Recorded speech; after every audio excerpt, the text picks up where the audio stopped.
मैंने कहा मैडम 200 टांके बच्ची के पेट के अंदर आपने लगा दिए।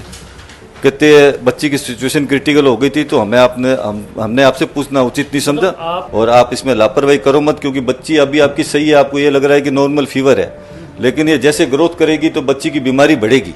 तो हमारे को इतना डरा दिया गया। वहाँ पर गौरव जी से सवाल किया, मैंने कहा गौरव जी ये मेरी बच्ची की स्थिति दिन बर दिन खराब होती जा रही है और आप डॉक्टर ये बात बोलते हैं कि सारी जांचों को हमने निचोड़ ये निकाला है कि आपकी बच्ची को ऑपरेट करना पड़ेगा। 1 घंटे बाद में मेरी वाइफ चिल्लाती हुई बाहर आती है कि आप अंदर आओ, कि मेरी बच्ची का बॉडी का पूरा निचला हिस्सा नीला पड़ गया। कि जब संभाग का सबसे बड़ा हॉस्पिटल पीबीएम है अपने यहाँ, तो उसने मुझे पीबीएम रेफर की सलाह क्यों नहीं दी गई। मैं पिता था, मैं पीड़ित था, मैं मानसिक तनाव में था, मेरे पास जीने का कोई मकसद है नहीं। नर्सिंग स्टाफ आकर के मुझे एक एक्सरा देता है, वो एक्सरा खोलकर देखता हूँ तो मेरी बच्ची के पेट के अंदर कोई एक लोहे की चीज डाली हुई है और चारों तरफ उसमें धागे दिख रहे हैं। क्योंकि इतनी गंभीर समस्या का इलाज अभी बीकानेर में संभव नहीं था, इसलिए मैंने उसको हायर सेंटर जाने की सलाह दी। राम राम जी, मैं महादेव, आप सबको स्वागत है झलको बीकानेर पर। फिलहाल मैं टाइम में बीकानेर हूँ। सबसे ज्यादा चर्चित एक मामलो है जिसको आप लोग आ रहे सामने ले। मेरे एक 2.5 साल डी बच्ची हेजल खत्री जिगर डेथ हो जाए और बार डेथ जी की जिम्मेवारी है बार डॉक्टर है सर पर चल रही। बीकानेर में सबसे ज्यादा चर्चित बच्चा रहा डॉक्टर उम्र पर आरोप ला गया है। मेज 2.5 साल री एक बच्ची जिगर पेट रे मायने 200 टांका हाथ जिगा लगाया।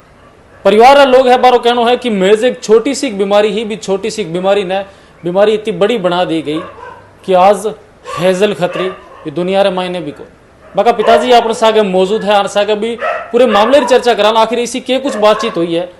नमस्कार जी। नमस्कार सर। क्या नाम है आपको? जगदीश चंद्र खत्री। हेजल खत्री आप ही पुत्री ही? बिल्कुल सर। ये कुछ मामलो हो आप और मामलो क्यों दर्ज करवाए और एक मायने बीकानेर एक नामचीन डॉक्टर है जिकारो आप नाम भी लियो है वहां पर आरोप भी लगा है कि कुछ बातचीत हो रखी पूरी? सर नामचीन है तभी बच्ची को दिखाने के लिए वहाँ पर गए थे। मेरी बच्ची 2.5 साल की हो चुकी थी, अच्छी खासी बच्ची थी, नॉर्मल फीवर हर बच्चे को आता है, मेरे भी बच्चे को आया। तो मैं अपने बच्चे को लेकर के डॉक्टर गौरव गोंबर के पास में गया। मैंने अपनी बच्ची को वहाँ दिखाया, जो समस्या थी मैंने कहा सर इसको फीवर है और यूरिन इन्फेक्शन भी हो रखा है। तो डॉक्टर गौरव गोंबर ने मुझे ये बात बोली कि देखो यूरिन इन्फेक्शन होना एक बहुत खतरनाक चीज़ है, तो मैं भी आपको 2-3 दिन की एंटीबायोटिक लगा करके सही कर सकता हूँ, लेकिन मैं करूँगा नहीं। तो मेरे हॉस्पिटल में एक डॉक्टर अंकित मंगला आते हैं जयपुर से, वो नेफ्रोलॉजिस्ट हैं और बच्चों के अच्छे डॉक्टर हैं, तो आप उनसे जा कर के मिलो और नहीं तो मैं आपकी बात करवाता हूँ। तो गौरव गोंबर ने उसी टाइम अंकित मंगला जी को फ़ोन किया, बाकायदा उनसे बात हुई, मेरी भी बात हुई और गौरव गोंबर जी ने अपने जो पर्चे में उनके नंबर, होप हॉस्पिटल का नाम और अपने लिख करके मुझे दिया कि आप जयपुर जाओ, क्योंकि जो जांचें हमने लिखी हैं उसने वो जांचें बीकानेर में होंगी नहीं, वो जयपुर में होंगी और आप इसमें लापरवाही करो मत, क्योंकि बच्ची अभी आपकी सही है, आपको ये लग रहा है कि नॉर्मल फीवर है, लेकिन ये जैसे ग्रोथ करेगी तो बच्ची की बीमारी बढ़ेगी। तो हमारे को इतना डरा दिया गया कि हम माता पिता अपनी एक अच्छी स्वस्थ बच्ची को जो सिर्फ फीवर था उसको लेकर के हम जयपुर रवाना हो गए। अगले दिन जयपुर पहुंचते ही अंकित मंगला से बात हुई। मैंने कहा गौरव गोंबर जी ने हमें भेजा है कि हाँ बिल्कुल मैं आप एडमिट कर दो बच्ची को और इसकी कुछ जांचें होंगी। बच्ची को 3-4 दिन 5 दिन एडमिट रखा गया। उसके बाद में इसकी 2-3 एक जांचें की गई, 2 जांचें हॉस्पिटल में हुई और 1 जांच इनकी बाहर गेटवेल हॉस्पिटल में हुई, जो इनका स्टाफ मुझे अपनी गाड़ी में लेकर के गया और गाड़ी में ही लेकर के वापस आया। ये जो जांचें थी ये काफ़ी हार्मफुल जांचें थी। एक रेडिएशन की जांच थी, डीएमसी स्कैन, जो बच्ची को रेडिएशन की इंजेक्शन लगा करके वहाँ पर रखा गया था, और बाकी 2 जांचों में बच्ची को एनेस्थीसिया के इंजेक्शन दिए गए थे और 2-3 घंटे तक ये जांचें चली थी। उसके बाद में हमें डॉक्टर ये बात बोलते हैं कि सारी जांचों को हमने निचोड़ ये निकाला है कि आपकी बच्ची को ऑपरेट करना पड़ेगा। मैंने कहा सर दिक्कत क्या आई है? कि दिक्कत यह है कि इसकी जो पेशाब में यूरिन वाली नली है वो सही जगह नहीं है, तो हम उसको ई प्लांट करेंगे। मैंने कहा सर ऐसा तो कुछ बच्ची को कोई दिक्कत तो है नहीं? कि नहीं, वो दिक्कत अंदर की है, वो आपको पता नहीं चलेगा, जांचों में आई है, तो आप 25 दिन की मेडिसिन लो, 25 दिन बाद आप वापस आना ताकि हम इसको ऑपरेट कर सकें। हम बीकानेर आ जाते हैं। बीकानेर में रात को घर पे रहते ही सुबह बच्ची को 104 फीवर होता है। वापस गौरव गोंबर जी के पास जाते हैं, गौरव गोंबर जी देखते हैं, बच्ची को एडमिट कर लेते हैं। बच्ची को 5 दिन वहाँ एडमिट करा जाता है, मेडिसिन दी जाती है। जो बच्ची को दिक्कत कभी 6 महीने साल भर में होती थी वो 24-24 घंटे में बच्ची को फीवर होने लग गया। हम गौरव जी के पास जयपुर, गौरव जी जयपुर लगे रहे। बाद के अंदर गौरव जी के पास में मैंने ये बात बोली, मैंने कहा डॉक्टर साहब मेरी बच्ची की स्थिति में कुछ सुधार हो रहा नहीं है, आपने ये कौन से हॉस्पिटल हमें भेज दिया। कहता यार वो तो बहुत सुपर स्पेशलिस्ट हॉस्पिटल है, मैंने आपको ऐसे वैसे हॉस्पिटल थोड़ी भेजा है, आप मेरी जिम्मेदारी पर हो, आप टेंशन मत लो, कुछ नहीं होगा बच्ची। तो मैंने कहा ठीक है सर, कि ऐसा करो, इसकी बुखार में सुधार नहीं हो रहा, आप इसको ले जाकर ऑपरेट करवा दो। मैं इनके कहने पर बच्ची को लेकर के वापस चला गया जयपुर। जयपुर जाते ही मेरी बच्ची को वहाँ पर रखा गया 4-5 दिन। उसके बाद में 22/10 को मेरी बच्ची को ऑपरेट किया गया। मैडम ने ये बात बोली प्रियंका मित्तल ने कि नॉर्मल ऑपरेशन है, आधे घंटे में ऑपरेशन हो जाएगा, उसके बाद में आपकी बच्ची पूर्ण तरह से स्वस्थ हो जाएगी। 22 तारीख को ऑपरेशन हुआ, 12 बजे बच्ची को लेके गए और 4 घंटे ऑपरेशन चला। 4 बजे मेरी बच्ची को लाया जाता है और आईसीयू रूम के अंदर उसको भेज देते हैं और मुझे कहते हैं कि बच्ची का थोड़ा क्रिटिकल था ऑपरेशन, लेकिन हो गया, आप टेंशन मत लो। मैडम जाके कैबिन में बैठती है, मैं अपने कॉटेज में बैठ जाता हूँ। नर्सिंग स्टाफ आकर के मुझे एक एक्सरा देता है, वो एक्सरा खोलकर देखता हूँ तो मेरी बच्ची के पेट के अंदर कोई एक लोहे की चीज़ डाली हुई है और चारों तरफ उसमें धागे दिख रहे हैं। तो उसके बाद के अंदर बच्ची को दिखाने के बाद के अंदर ये बोलते हैं कि मैं आपको कहना भूल गई, इसके अंदर हमने एक स्टंट डाला है। मैंने कहा स्टंट डाला है मैडम, तो इसमें टांके कितने लगाए हैं? कि तकरीबन 200 टांके पेट के अंदर लगे हैं। तो मैंने कहा मैडम 200 टांके बच्ची के पेट के अंदर आपने लगा दिए।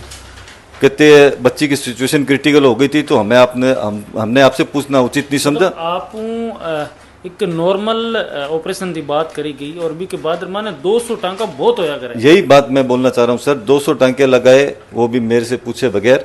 और उसके बाद के अंदर इन्होंने क्या किया कि कोई दिक्कत वाली बात नहीं है, ये टांके खुल जाएंगे। तो मैंने कहा ठीक है मैडम, क्योंकि आप डॉक्टर हो, आप ज़्यादा समझते हो। ये एक्सरे माने के कुछ देर सर ये एक्सरा है, इस एक्सरे के अंदर एक बच्ची का स्टंट डाला हुआ है और बच्ची के आप देख सकते हैं कि यहाँ पर ये टांके लगे हुए हैं इतने बड़े बड़े। तो इसके बारे में मुझे कोई जानकारी दी नहीं गई थी। ये ऑपरेशन के बाद में इन लोगों ने बोला कि हमने बच्ची के स्टंट डाला है और 200 टांके पेट के अंदर लगाए हैं। तो जब मैंने कहा मैडम आपने 2-2.5 साल की बच्ची के 200 टांके आपने पेट के अंदर लगा दिए, कि सर हमें जो सही लगा ऑपरेशन के बाद हमने कर दिया, हमें आपसे पूछने की जरूरत थी नहीं, क्योंकि सिचुएशन क्रिटिकल थी। मतलब बगैर बताया 200 टांका को ऑपरेशन और एक स्टंट भी अंदर आप कह रहे हो डाल दियो है। इस वास्ते मतलब आप गार्जियन हाँ, पिता हाँ, आप या फिर आप वाइफ है, सारे कोई पूछताछ को मैंने कुछ नहीं बोला। इन्होंने आधे घंटे का ऑपरेशन बोलकर 4 घंटे तक चला। जब ये ओटी से बाहर निकले तो हमें कुछ भी नहीं बोला, हमें कहा कि ऑपरेशन ठीक हो गया है, आप जाओ। बच्ची के बाद में क्या दिक्कत हुई? उसके बाद के अंदर मैं 30 तारीख को इन्होंने मेरी बच्ची को छुट्टी दे दी, डिस्चार्ज होकर के हम बीकानेर आ गए 31 को। उसके बाद में जब भी बच्ची यूरिन पास आउट करती बच्ची को पेन होता था, तो मैडम ये बात बोलती कि मैं पेन की दवाई दे रही हूँ आपको, और बच्ची को 2-4-5 दिन तक आप पानी के टब के अंदर बिठाओ, टूंटी चालू करो, ऐसे प्रोसेस में बच्ची यूरिन पास आउट कर लेगी। फिर इसको इस दर्द की आदत हो जाएगी, जो हमने स्टंट डाला है उसकी वजह से ये दर्द हो रहा है, और ये स्टंट मैं 1.5 महीने बाद रिमूव करूंगी। मैंने कहा मैडम 1.5 महीना बच्ची सर्वाइव कैसे करेगी? कि कर लेगी, आप दर्द की दवाई दे देना। मैंने कहा ठीक है। लेकिन ये मामला 2-3 दिन तक 4 दिन तक चलता रहा, दोरी सोरी बच्ची ऐसे चलती रही। 5 तारीख को मैं गौरव गोंबर जी के पास में गया, 5-10 को। गौरव गोंबर जी को मैंने ये बात बोली, 5-11 को मैं उनके पास में गया था, 10 को नहीं 11 को। तो गौरव गोंबर जी ने मुझे ये बात बोली कि कुछ दिक्कत नहीं है, आपको जो दवाई दे रखी है वो देते रहो, अगर फिर भी कोई फर्क नहीं पड़ता तो आप मेरे पास वापस आ जाना। फिर हम वापस चले गए। 2 दिन बाद बच्ची की कंडीशन वापस खराब, 106 फीवर हो गया बच्ची को। फिर मैं 8 तारीख को गौरव जी के पास में गया। मैंने कहा गौरव जी ऑपरेशन भी करवा लिया, सब आपके कहने से मैंने करवा लिया, मेरी बच्ची के कुछ सुधार नहीं हो रहा, कि मेरे पास में एडमिट करवा दो। बच्ची को वहाँ एडमिट करवाया गया। गौरव जी की समझ में कुछ नहीं आया, उन्होंने बच्ची को एडमिट कर लिया। उनको पता था कि बच्ची क्रिटिकल सिचुएशन में है, ऑपरेट हो चुकी है, 200 टांके बच्ची के लगे हुए हैं, ज़्यादा दिन भी नहीं हुए, मात्र 5-7-10 दिन हुए थे।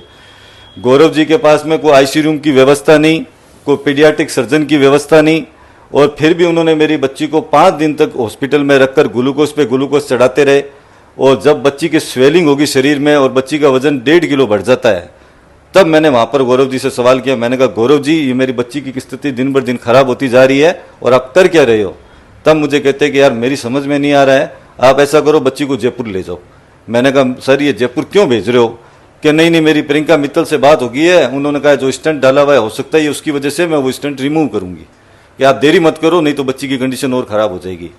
मैं जयपुर लेकर निकलता हूँ और जयपुर जाने के बाद में बच्ची को आईसीयू रूम में रखा जाता है, जांचें होती है। जांचों के बाद में ये लोग कहते हैं कि बच्ची को टाइफाइड है और बाकी 2-3 दिन ये बच्ची यहीं रहेगी। तो 3 दिन तक बच्ची वहीं रहती है। बच्ची को फीवर आता है, फीवर के बाद में बच्ची को दवाई देते हैं तो उसे उल्टियाँ हो जाती। फिर ये लोग आईसीयू रूम में उसको रखते हैं। फिर एक दिन क्या हुआ, ये बात है 19 तारीख की। 19 तारीख को मैं मेरी बच्ची को आईसीयू रूम में सुबह 6 बजे जाता हूँ, चाय पिलाता हूँ, बिस्किट खिलाता हूँ। उसके बाद में बच्ची ये बात बोलती है कि पापा मेरा पेट दुख रहा है। तो मैं मेरी बच्ची के लिए नर्सिंग स्टाफ के पास में जाता हूँ। मैंने कहा सर बच्ची का पेट दुख रहा है, आप डॉक्टर से कंसल्ट करके बच्ची को कोई दवाई दो। नर्सिंग स्टाफ अंकित मंगला से फ़ोन पर बात करता है, एक इंजेक्शन लेकर के आता है। मुझे नहीं पता वो इंजेक्शन किस चीज़ का था। वो इंजेक्शन बच्ची को लगाता है, मुझे वापस आईसीयू रूम से बाहर निकाल देता है। 1 घंटे बाद में मेरी वाइफ चिल्लाती हुई बाहर आती है कि आप अंदर आओ। मैंने कहा क्या हुआ? अंदर जाके मैं क्या देखता हूँ कि मेरी बच्ची का बॉडी का पूरा निचला हिस्सा नीला पड़ गया और मेरे देखते ही मेरे होश उड़ गए। और उसके बाद के अंदर मैंने ये फ़ोटो पेपर में भी दी है बच्ची की। तो मैंने उसके बाद के अंदर नर्सिंग स्टाफ से पूछा, मैंने कहा आपने मेरी बच्ची को इंजेक्शन कौन सा दिया है? तो नर्सिंग स्टाफ कहता है कि जो डॉक्टर साहब ने कहा है वही दिया है, अभी डॉक्टर आएंगे तब आप उनसे बात करना। मैंने कहा मैडम बच्ची की कंडीशन बहुत ज़्यादा क्रिटिकल है, पूरी बॉडी उसकी नीली पड़ चुकी है, डॉक्टर को बुलाओ। मैं डॉक्टर को अंकित मंगला को फ़ोन करता हूँ, मेरा फ़ोन नहीं उठाते। प्रियंका मित्तल को फ़ोन करता हूँ, मेरा फ़ोन नहीं उठाती। गौरव गुंबर को मैंने फ़ोन किया, गौरव गुंबर कहता है कि मैं अंकित मंगला से बात करता हूँ। उसके बाद में गौरव गुंबर ने भी मेरा फ़ोन नहीं उठाया। तकरीबन 1.5-2 घंटे तक वहाँ पर कोई भी डॉक्टर मौजूद नहीं था और मेरी बच्ची सांस भी तेज़ लेने लगी, कंडीशन क्रिटिकल होती गई। 2 घंटे बाद ये लोग आते हैं, बच्ची के ऑक्सीजन लगाते हैं। ऑक्सीजन लगाने के बाद में मुझे कहते हैं आप परिवार सारा कैबिन में आ जाओ। हमारे कैबिन के अंदर अंकित मंगला, प्रियंका मित्तल और एक प्रशांत था जो आईसीयू रूम का इंचार्ज था। तीनों जाने बैठते हैं और अंकित मंगला मुझसे ये बात बोलता है कि आप अपनी बच्ची को कहीं और ले जाओ, हमारे पास में कोई ट्रीटमेंट नहीं है। तो मैंने और मेरी वाइफ ने उसके हाथ जोड़ दिए। मैंने कहा डॉक्टर साहब 2.5 महीने से आज हम आपके पास में घूम रहे हैं और आप ये जवाब हमें कैसे देखते हो तो कोई ट्रीटमेंट नहीं है। तो मैंने कहा पहले तो ये बताओ कि मेरी बच्ची को इंजेक्शन कौन सा दिया है? तो ये लोग कहते हैं कि तू जितनी हमारे से बहस करेगा ना, थोड़ी देर में तेरी बच्ची वेंटिलेटर पर आ जाएगी और कोई ट्रीटमेंट हमारे पास में है नहीं। हम आपको ये बात बोल रहे हैं, आप हमारे से बहस करने के बजाय बच्ची को यहाँ से ले जाओ। तो मैंने हाथ जोड़ दिया। मैं कहा डॉक्टर साहब कहाँ लेके जाऊँ, आप सजेस्ट तो करोगे ना? तो अंकित मंगला मुस्कुराते हुए कहता है कि तू अपनी बच्ची को अमेरिका ले जा। मतलब डॉक्टर आप बात कह रही हो? हाँ, कहता है अपनी बच्ची को तो अमेरिका ले जा, यूएस ले जा, जहाँ तेरी इच्छा आती है वहाँ ले जा। मैंने कहा डॉक्टर साहब मेरी बच्ची की कंडीशन क्रिटिकल है, मैं पिता हूँ, आपके पाँव पकड़ता हूँ, मेरी बच्ची के साथ ऐसा मत करो। फिर मैंने प्रियंका मैडम के आगे मेरी वाइफ ने हाथ जोड़े कि मैडम आप हमें सजेस्ट करो कहाँ ले जाएं। तो प्रियंका मित्तल ने कहा कि आप दिल्ली वेदांता ले जाओ। तो मैंने कहा मैडम दिल्ली वेदांता बच्ची ये सर्वाइव कर पाएगी? तो अंकित मंगला मुझे क्या कहता है कि 4 लाख रुपए मेरे काउंटर पे जमा करवा दो और मैं बच्ची के लिए अभी आपको दिल्ली वेदांता से एयरलिफ्ट मंगा देता हूँ, आप एयरलिफ्ट पे ले जाओ। मैंने कहा सर इतनी मेरी औकात नहीं है, मैं ऑलरेडी 17-18 लाख रुपए आपके हॉस्पिटल को दे चुका हूँ। तो कहता है फिर हमसे पूछ क्यों रहे हो, आपको जहाँ लेके जाना है ले जाओ, पहले बिल क्लियर करो और एम्बुलेंस का 30,000 रुपये चार्ज है वो दो और उसके बाद में आपका डिस्चार्ज कार्ड बनेगा। इतना कहकर वो बाहर निकल जाते हैं। हम लाचार माँ बाप बिल पे करते हैं, एम्बुलेंस का खर्चा पे करते हैं और बच्ची को वेदांता के लिए लेके जाते हैं।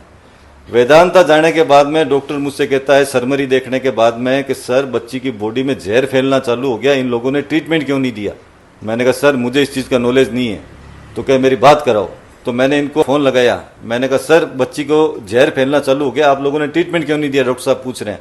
तो इसने मेरा फ़ोन डिस्कनेक्ट कर दिया, वापस किया तो वापस डिस्कनेक्ट कर दिया और सुबह 7 बजे मेरी बच्ची वेदांता हॉस्पिटल के अंदर दम तोड़ देती है। और उसके बाद सर महीने भर तक हम इस सदमे में रहे। तब मुझे लगा कि मेरी बच्ची तो गई और किसी बच्चे के साथ ऐसा ना हो, तो मुझे इसके लिए स्टेप उठाना चाहिए। तो मैं अपना परिवार लेकर के थाने में जाता हूँ कि सर मेरी एक FIR दर्ज की जाए। तो सर कहते हैं कि भाई डॉक्टरों के खिलाफ हम FIR कर नहीं सकते, हमारे पास अथॉरिटी नहीं है। तो मैंने कहा सर मैं अपना पीड़ित व्यक्ति हूँ, मैं कहाँ जाऊँ? तो कहते हैं कि हमारे हाथ बंधे हुए हम कुछ नहीं कर सकते, आप परिवार दे दो, हम परिवार रख लेते हैं। तो उसके बाद के अंदर ये परिवार ले लेते हैं। फिर मैंने भी इनकी शिकायतें CMHO में भी करता हूँ, RMC में भी की है, महिला आयोग, मानव अधिकार आयोग, सब जगह मैंने इनकी शिकायतें भेजी। RMC ने भी मुझे बुलाया, RMC ने इनको भी बुलाया। RMC ने डॉक्टर साहब की सवाल पूछा कि भाई जब बच्ची पहली बार तेरे पास में आई थी वो रिपोर्टें हमें पेश की जाए। तो इसने वो रिपोर्टें दी। तो RMC ने इनको फटकार लगाई कि जब पहली बार ये बच्ची को तेरे पास में लेकर के आए थे, बच्ची की सारी रिपोर्टें नॉर्मल है, सिर्फ इन्फेक्शन ही तो था, तो ऐसा क्या ट्रीटमेंट दिया कि जो बच्ची इस मौत के कगार पर पहुंच गई? तब RMC वालों ने मुझे विश्वास दिलाया कि आपके साथ न्याय होगा, आप टेंशन मत लो और प्रूफ सब इनको पेश करने पड़ेंगे, ये अभी डॉक्यूमेंट पूरे लाए नहीं है। तो मैं वहाँ से आया। उसके बाद में ये 4-5 महीनों तक मेरा संघर्ष रहा।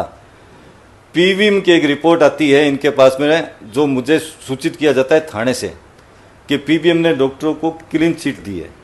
तो मैं उस पीवीएम की रिपोर्ट के बारे में ये बोलना चाहूँगा कि मेरी बच्ची का केस सुपर स्पेशलिस्ट हॉस्पिटल का था, जबकि मेरी बच्ची की किडनी संबंधित अगर दिक्कत थी तो बड़ों का डॉक्टर क्यों, बच्चों का क्यों नहीं डाला गया, और सुपर स्पेशलिस्ट डॉक्टर क्यों नहीं डाले गए। और उसके बाद के अंदर जब सीएमएचओ की रिपोर्ट आती है, सीएमएचओ इसमें नेग्लिजेंसी मानते हैं, तब जाकर के काफ़ी मशक्क़त करने के बाद में 2 दिन पहले मेरी एफआईआर दर्ज हुई और कानूनी प्रक्रिया पर अपने को विश्वास था कि अपने को न्याय मिलेगा।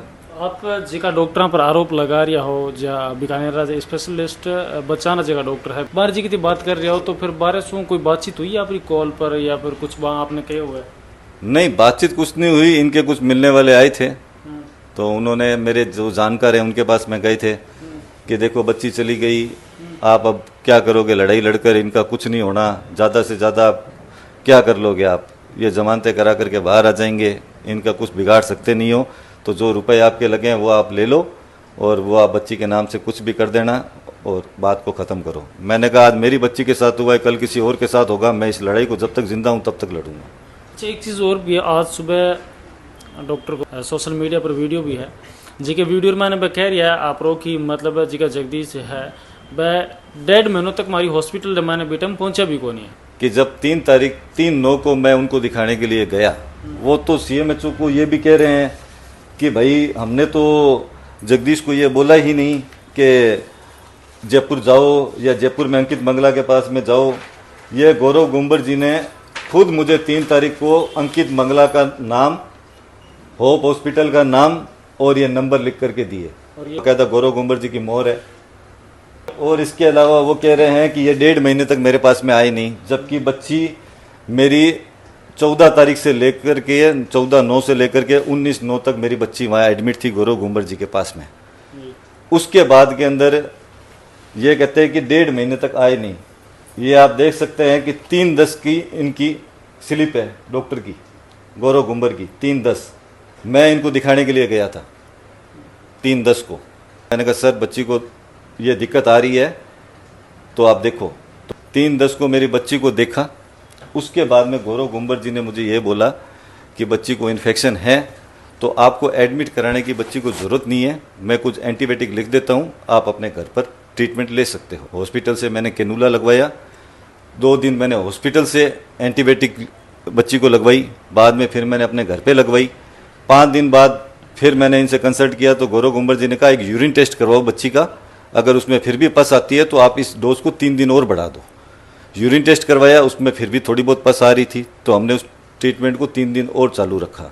सबसे ज़्यादा कसूरवार सर, सबसे बड़े कसूरवार गौरव गुंबर जी इसलिए हैं क्योंकि जब गौरव गुंबर को ये पता था कि मेरी बच्ची की ऑपरेशन हो चुका है, सिचुएशन में क्रिटिकल है, तो 5 दिन तक उसने मेरी बच्ची को क्यों रखा। और दूसरी गलती उसकी ये भी है कि जब संभाग का सबसे बड़ा हॉस्पिटल पीबीएम है अपने यहाँ, तो उसने मुझे पीबीएम रेफर की सलाह क्यों नहीं दी गई। मैं पिता था, मैं पीड़ित था, मैं मानसिक तनाव में था।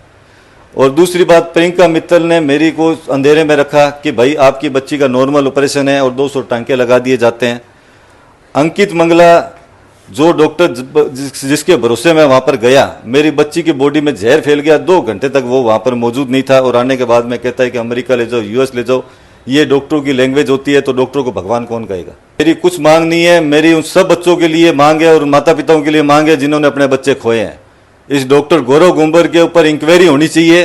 और भी बच्चे इसकी लापरवाही से गए हैं, मेरे पास में कई कमेंट आए हैं, कई लोगों के नाम भी आए हैं, तो मैं इनके ऊपर बड़ी से बड़ी इंक्वायरी की मांग करूंगा कि जो बच्ची मैंने खोई है और कोई माँ बाप खोए नहीं। मेरी कोई मांग नहीं है, मेरी सिर्फ न्याय की मांग है और जब तक जिंदा हूं मैं इस लड़ाई को लड़ूंगा। कितना बच्चा है और आप? मेरा एक ही बच्ची थी सर, एक ही बच्ची? एक ही बच्ची थी। इसीलिए मैं इस लड़ाई को लड़ना चाहता हूं कि मेरे पास जीने का कोई मकसद है नहीं। मैं इस लड़ाई को अब लड़ूंगा अपनी बच्ची के इंसाफ के लिए। मुझे यहाँ से मिलेगा तो यहाँ से लूंगा, नहीं मिलेगा तो मैं कोर्ट के पास भी जाऊंगा और जहां तक मैं पहुंच सकता हूं वहां तक पहुंचूंगा। पर मुझे अपनी कानून व्यवस्था पर विश्वास है। एसपी साहब से बात भी हुई और मुझे उन पर भी विश्वास है कि वो सही निर्णय करेंगे और मेरे को न्याय दिलाएंगे। पूरा मामलों में आप लोग सामने एकदम संक्षिप्त तरीके में आपने सामने रखे, हर एक बात ही जी के पार सागे करी। पूरा मामलो सुनने बाद मैंने आप जी की भी राय हुए नहीं, पर राय आप कमेंट आ रहे मैंने सागे सागे जरूर देता। मैं डॉक्टर गौरव गोंबर, नवजात एवं शिशु रोग विशेषज्ञ, पिछले 22 वर्षों से बीकानेर में कार्यरत हूँ। इन दिनों सोशल मीडिया पर बेबी हेजल खत्री के केस की चर्चा चल रही है। इस संदर्भ में मैं अपना पक्ष प्रस्तुत करना चाहता हूँ। यह बेबी हेजल खत्री 2-2.5 साल की बच्ची पेशाब में इन्फेक्शन करके मेरे पास आई थी और पूछताछ के दौरान ये पता चला कि उसका एक गुर्दा जन्म से ही नहीं था और उसको पेशाब में 3-4 बार गंभीर इन्फेक्शन हो चुका था। चूंकि एक छोटे बच्चे के लिए ये आम समस्या नहीं है, तो मैंने उनके परिजनों को कारण जानने के लिए और कुछ जांचें करवाने की सलाह दी। ये जांचें आज तक बीकानेर में नहीं होती और उसको हायर सेंटर में जाने की सलाह दी। और बार बार मरीज के पूछने पर कि सर ये जांचें कहाँ होंगी, मैंने डॉक्टर अंकित मंगला का नाम सुझाया, क्योंकि वो हर महीने एक बार हमारे पास बीकानेर आते हैं। वो एक बच्चों के नेफ्रोलॉजिस्ट हैं। 10-12 दिन बाद वह मरीज जयपुर से ये जांचें करवा के लाया और रिपोर्ट्स वो मेरे को दिखाने आया। रिपोर्ट्स देखकर मैं हैरान रह गया कि उस बच्ची का एक गुर्दा तो जन्म से ही एब्सेंट था और दूसरे गुर्दे में पेशाब निकालने के तंत्र में जन्मजात कई विकृतियां थी और उस बच्चे के बार बार जो पेशाब है वो गुर्दे में जा रहा था, रिफ्लक्स हो रहा था, जिसकी वजह से गुर्दे में अब तक काफी डैमेज हो चुका था। क्योंकि इतनी गंभीर समस्या का इलाज अभी बीकानेर में संभव नहीं था, इसलिए मैंने उसको हायर सेंटर जाने की सलाह दी। इसके बाद करीब 1.5 महीने तक मरीज के परिजनों ने मुझसे कोई संपर्क नहीं साधा और 1.5 महीने के बाद वो मेरे पास आए और बताया कि हमने बेबी हेजल का जयपुर होप हॉस्पिटल में ऑपरेशन करवा लिया है और बच्ची स्वस्थ है। उसके करीब बिल के गए, उसके करीब 3-4 दिन के बाद बच्ची को करीब 106 डिग्री बुखार आया और वो बच्ची को मेरे पास लेके आए।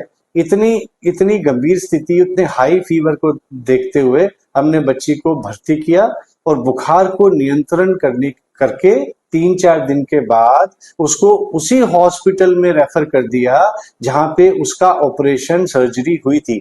क्योंकि यही एक सामान्य प्रक्रिया है कि जहां किसी मरीज का पूर्व में ऑपरेशन हुआ है, उसके बाद अगर उसको कुछ समस्या होती है तो उसको स्टेबलाइज करके उसी अस्पताल में वापस रेफर किया जाता है। कुछ दिन बाद मुझे पता चला कि दुर्भाग्यवश वह बच्ची हमारे बीच नहीं रही। इसका हमें बहुत खेद है। उसके परिवारजनों के प्रति हमारी बहुत संवेदनाएं हैं। परंतु बच्ची का जन्म से एक गुर्दे का ना होना और दूसरे गुर्दे में इतनी जन्मजात विकृतियां होना, क्या यह किसी चिकित्सक का दोष है? और इतनी गंभीर समस्या का निदान व उपचार बीकानेर में ना होना, क्या यह भी किसी चिकित्सक का दोष है? और इतनी गंभीर समस्या के लिए परिजनों को उचित मार्ग दिखाना, क्या यह भी किसी चिकित्सक का दोष है? अब मेरा बीकानेर के वासियों से एक नम्र निवेदन है कि मरीज की समस्या की गंभीरता, उसके इलाज की गंभीरता तथा इलाज के बाद परिणाम की गंभीरता को हम सबको समझना चाहिए। और एक विशेष बात, अगर दूसरों पक्ष भी कठे सुन भी अगर वो वीडियो देख रही है और मैं अगर आप कोई पक्ष रखना चाहे तो अपने नंबर पर कॉल कर अपने से संपर्क भी कर सके। धन्यवाद सर।